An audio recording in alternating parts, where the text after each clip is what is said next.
This module is on demography.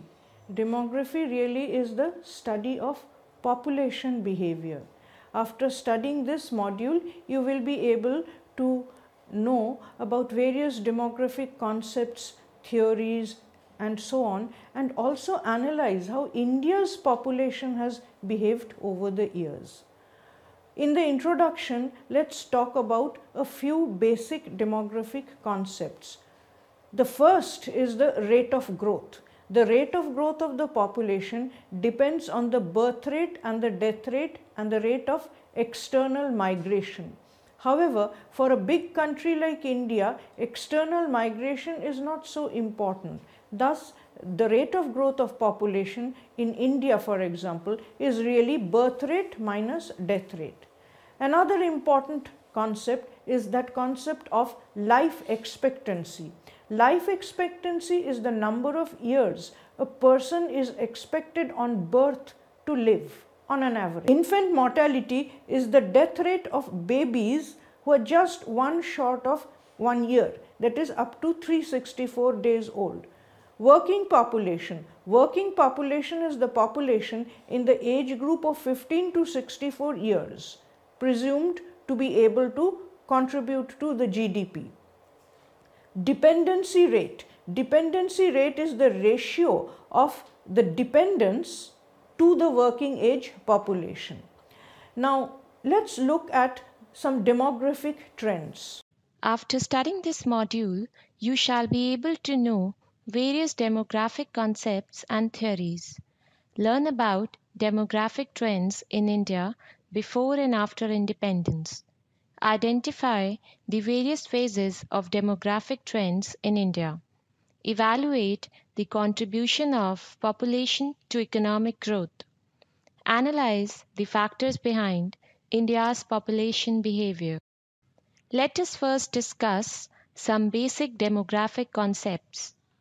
The rate of growth of population depends on the birth rate and the death rate. It can be written as BR minus DR, the rates being calculated per thousand. Life expectancy is the number of years a person is expected to live on birth on an average.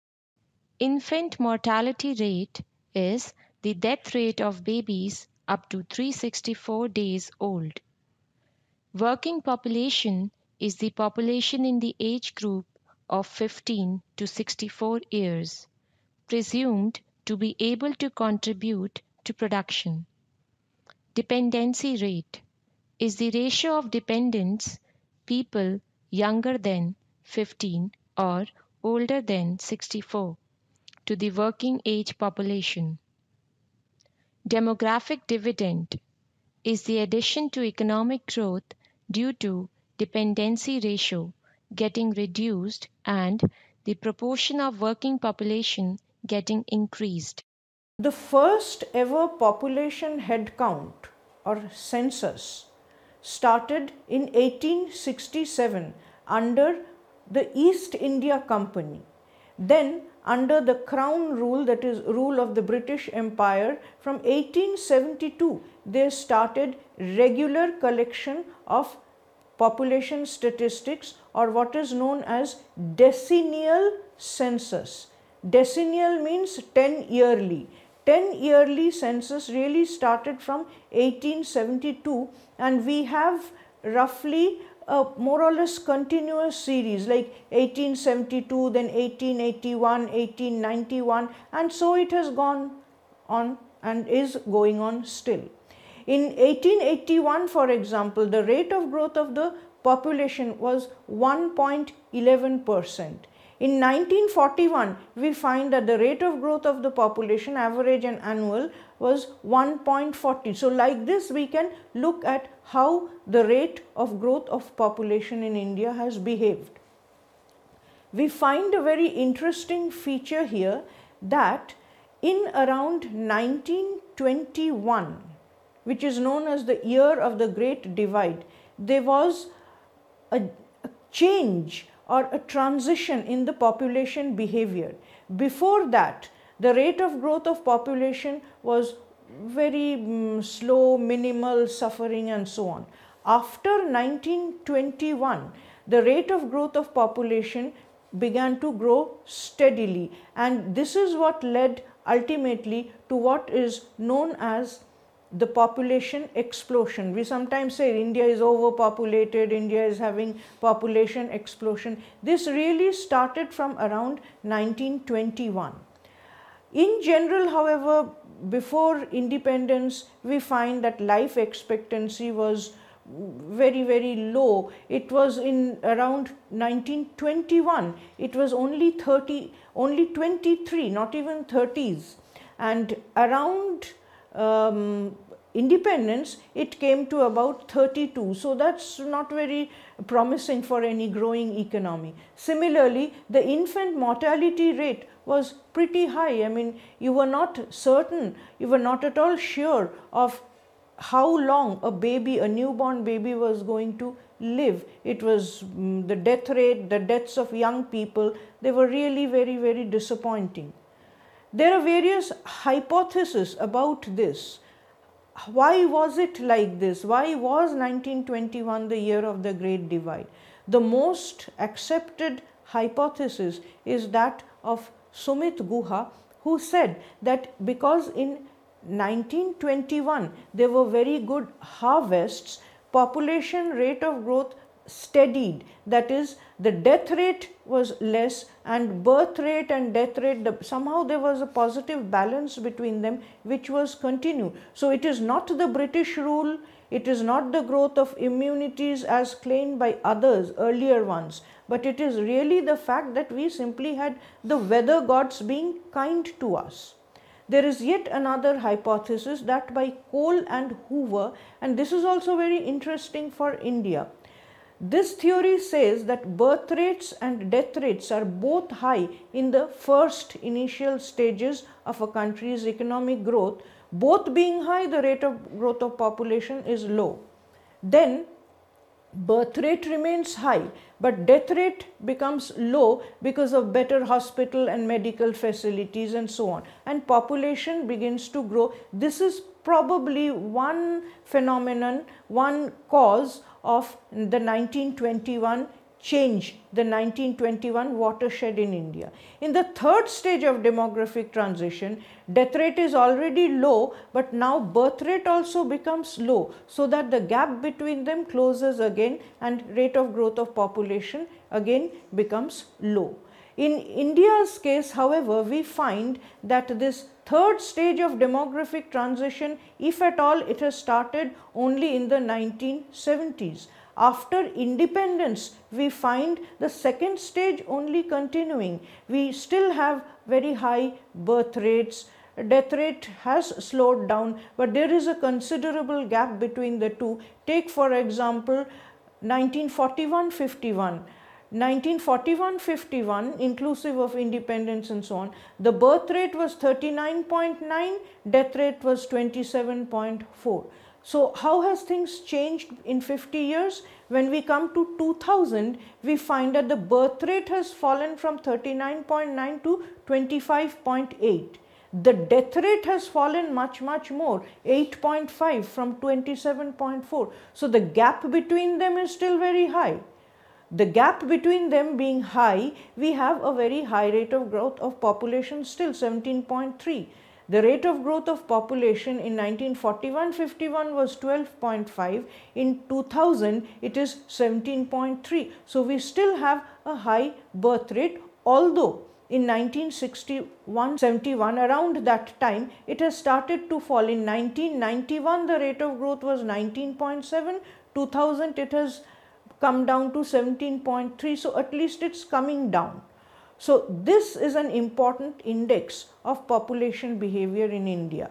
This table shows an acceleration of population growth around the year 1921.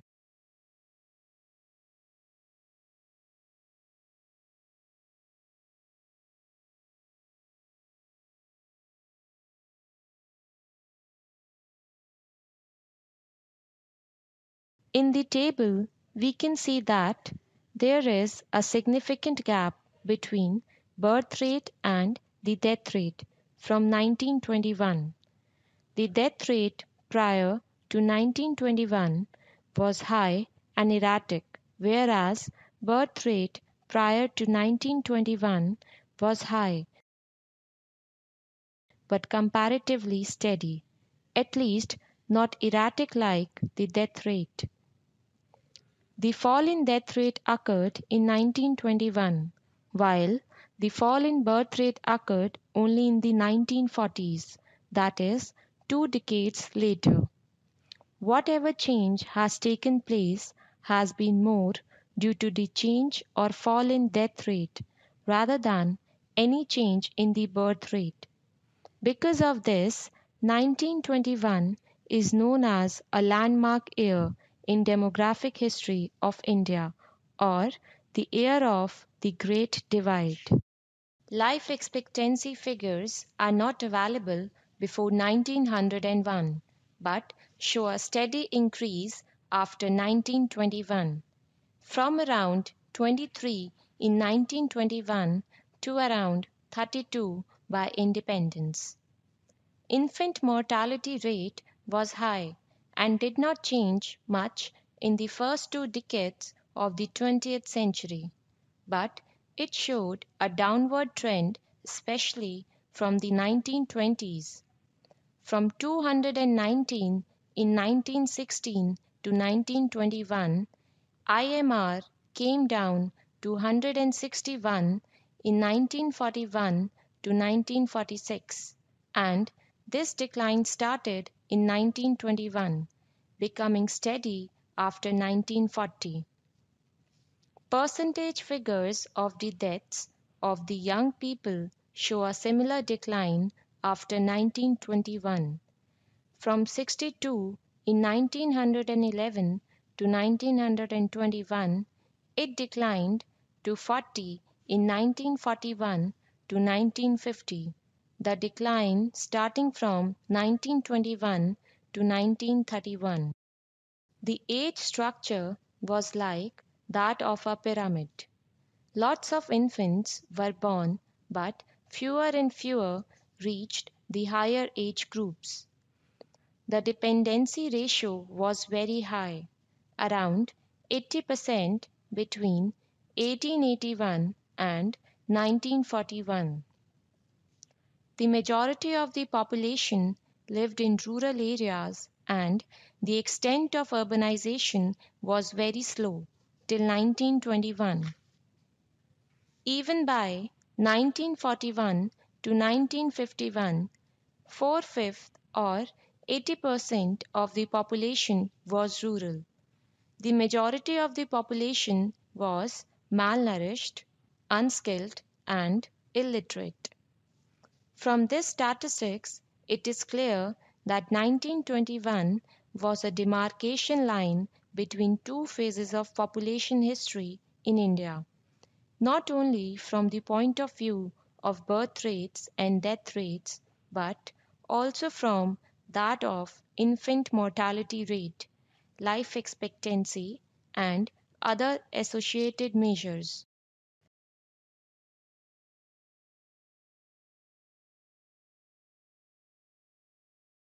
Hypothesis number 1. Noted economic historian Kingsley Davis offered 2 explanations for the spurt of population growth around 1921. First was the control of famines through the development of roads, railways, and irrigation, leading to more and better crops. Second, the control of epidemics and diseases through the development of modern medicines. But another economic historian, Sumit Guha, has found fault with these 2 arguments. In regard to first point, he feels that the development of either transport and communication or area irrigated was not so remarkable in the period concerned as to stop the occurrence of famines. And for the second point, he is of the opinion that Kingsley Davis put too much faith in the effectiveness of medical and sanitary facilities in controlling epidemics and diseases. Ira Klein, yet another economic historian, is in agreement. He has found from his own study that government health measures had only a limited impact on controlling death due to diseases. Hypothesis number 2. Era Klein offered an explanation of her own, which was in terms of host parasite relations and the growth of biological immunities. He argues that before the First World War, India had been exposed in an unusual way to dangerous microbes due to exposure to foreign people and new activities. One result of this was the spread of infection and death, and another was the development of immunological responses among survivors, which later in the post war era kept disease fatalities limited. Mothers who had experienced the disease or epidemic but survived it passed the antibodies to the babies they had conceived or given birth to afterwards. Thus, chains of protection had begun, the protection passing from mother to the child through generations. Sumit Guha finds this a clever and appealing argument, but finds that it is not completely supported by available data. By Ira Klein's logic, the immunity developed from mother should lead to a sequential or successive decline of mortality, with the improvement beginning in the lowest age group and then getting spread over succeeding ones. But Sumit Guha finds no such sequential pattern in the data. He finds an almost simultaneous improvement at all ages rather than variation across age groups. Hypothesis number 3. Sumit Guha has an explanation of his own. It is based on a study of the Bombay Deccan area that he had earlier conducted. In that study, he had found that in 1926 to 1941, the immunity in rat and human population had led to a decline of plague and influenza, and in the interwar years, there were no serious crop failures either. Thus, there were no causes for crisis mortality in that period. Through much of the 19th century, population had maintained an upward course, but the frequent occurrence of famines, epidemics, etc., causes of crisis mortality had hindered or hampered that upward course till about 1920. After 1920, such occurrences were not there, that is, causes of abnormal or crisis mortality were not there, so that the upward course of population growth could manifest itself without being hindered or hampered. He suggests that the Indian population in the second quarter of the 20th century lived longer, since the weather gods enabled it to maintain a stable level of moderate malnutrition rather than alternately plunge between adequate nutrition and serve malnutrition as it was doing earlier. This basic improvement was supplemented by the withdrawal of the plague, the non-reoccurrence of the lethal influenza, and perhaps by public health measures that checked cholera and smallpox. However, climatic change was the most important source of improvement in mortality.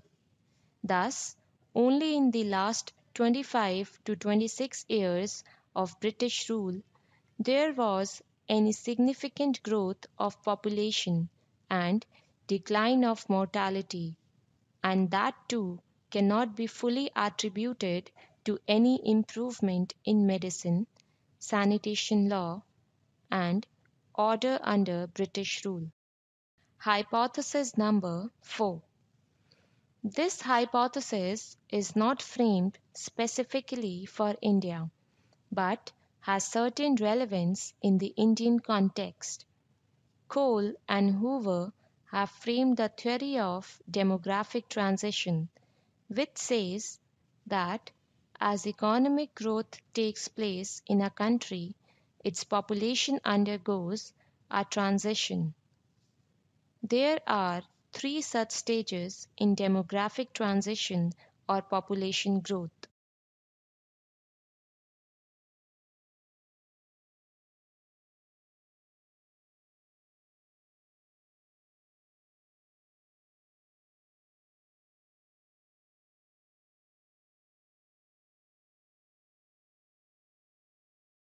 Both the birth rates and death rates are high, implies that the rate of growth of population is low.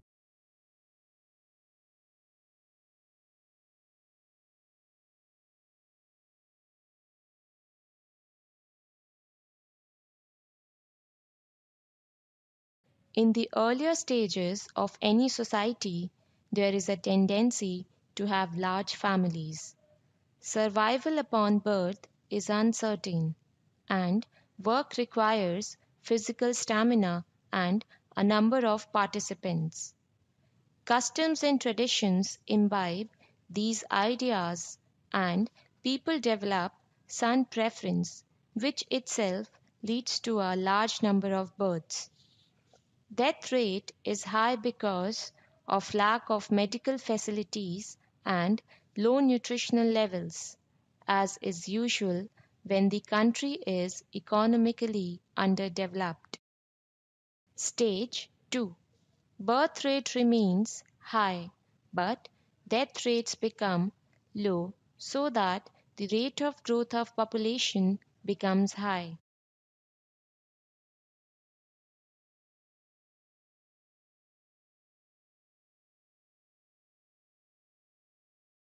In this stage, economic growth starts taking place. Standards of living, nutritional levels, and medical facilities go up. The death rate is quick to respond and becomes much lower within a decade or two. But the birth rate being determined by socio-cultural patterns, religious and other traditions is slower to respond. It falls, but much more slowly. So, the gap between the birth rate and the death rate becomes bigger or higher. That is, rate of growth of population starts to rise. Both birth rate and the death rate may be falling simultaneously at this stage, but birth rate remains high as compared to death rate. Around 1921, India must have entered this second stage of DT. Stage 3. In this third stage, DR is already low and BR also falls low, so that the rate of growth of population again becomes low, as in the first stage. We know that dr can never be zero and must have a minimum below which it cannot fall. Also, by now, sufficient time has elapsed for socio-cultural patterns and religious cum traditional influences to have changed such that the birth rate has also fallen low. However, in India, this second stage has been very late in coming. Only in the 21st century can India be said to have entered the third stage of DT. Throughout the 20th century, India was caught up in the second stage.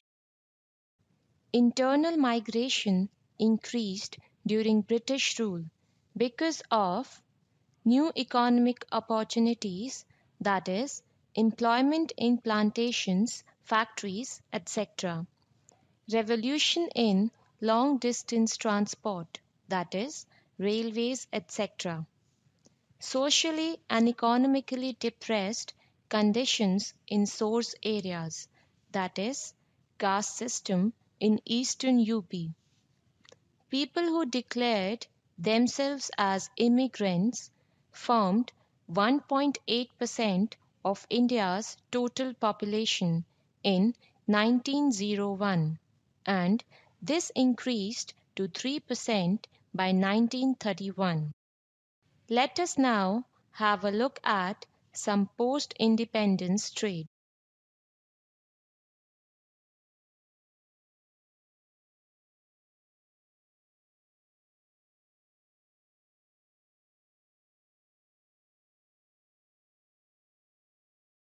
These figures indicate a demographic pattern changing towards a healthier pattern.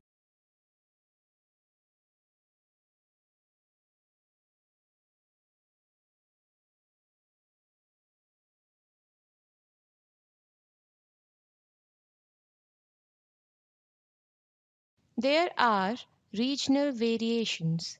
Example, in Kerala, the TFR is around 1.8, which is much less than the national average of 2.6. The birth rate is -32 and the IMR is -25. Age dependency ratio is the ratio of dependents, people younger than 15 or older than 64, to the working age population. According to the World Bank, in 2011, this was measured to be 53.67%. Yet another interesting phenomenon has been taking place in India, especially after independence. The age dependency ratio is clearly on the decline. What we find is that the number of people who are young and can contribute to the GDP, that number as a proportion of the total working population is increasing. That proportion is increasing. So we can expect more contribution to the GDP, to the national income in future. This is known as the demographic dividend.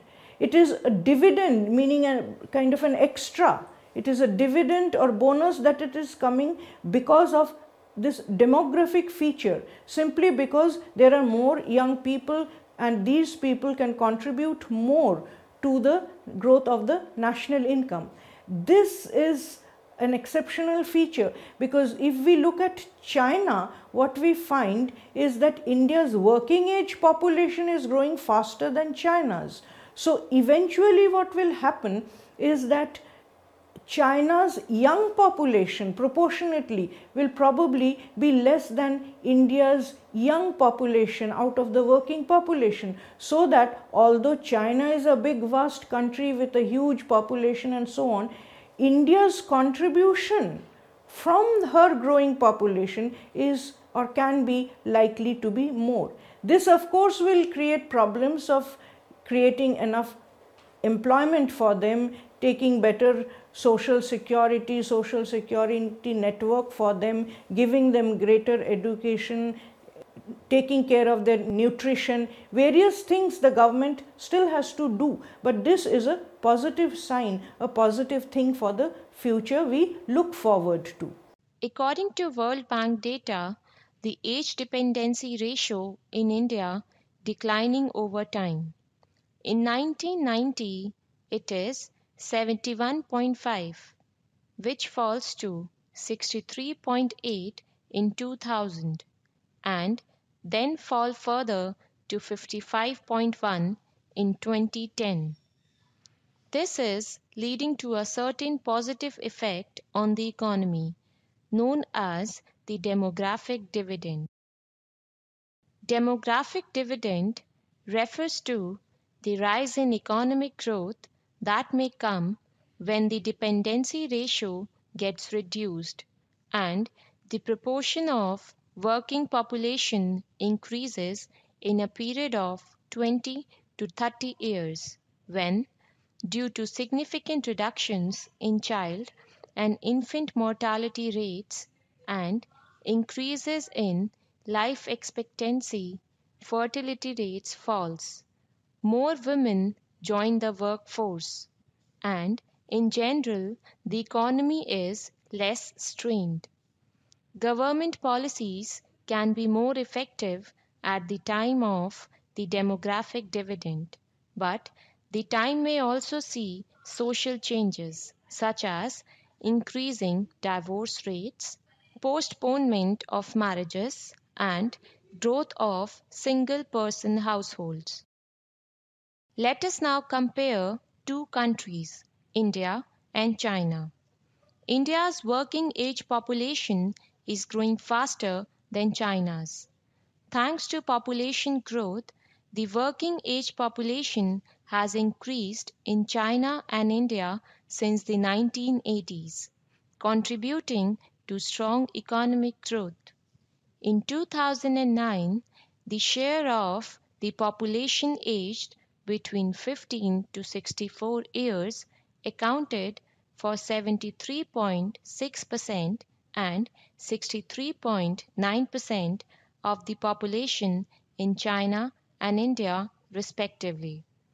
In 2009, the mean age of the Indian population stood at 27.5 years old, significantly younger than 36.8 in China, enabling opportunities for a consumer and investment boom.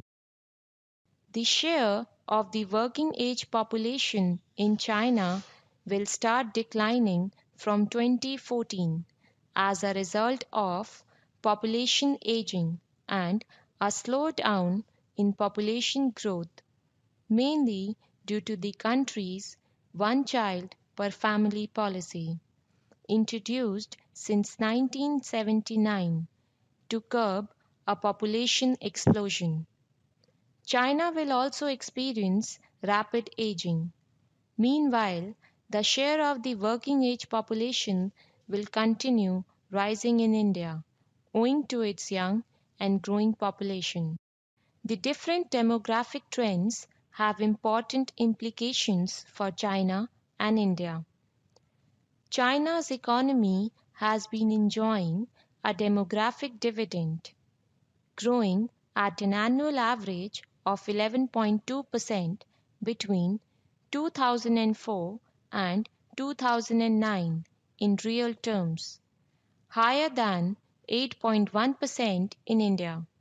But India will continue enjoying a growing and young workforce, enabling its economy to benefit from a demographic dividend in the coming years. But China's shrinking workforce from 2014 will affect economic growth prospects. However, India's working age population is less skilled than China's.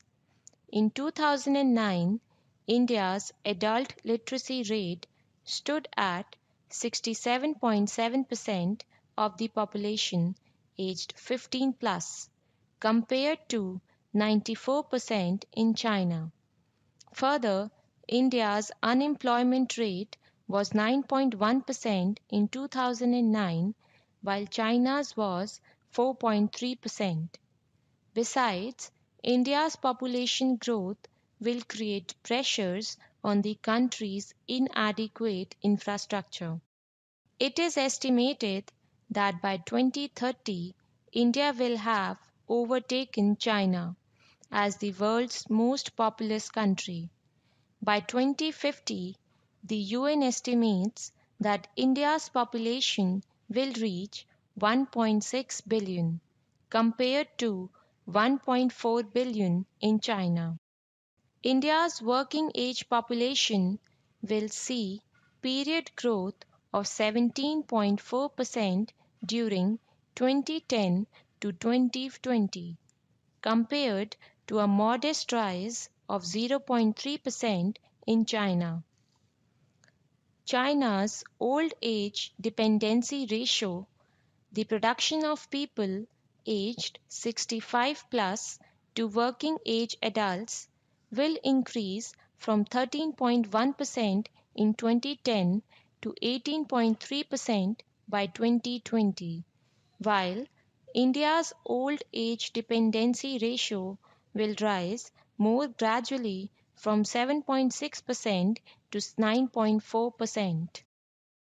These trends will put India in a demographic advantage over China, helping to increase demand and fueling economic growth.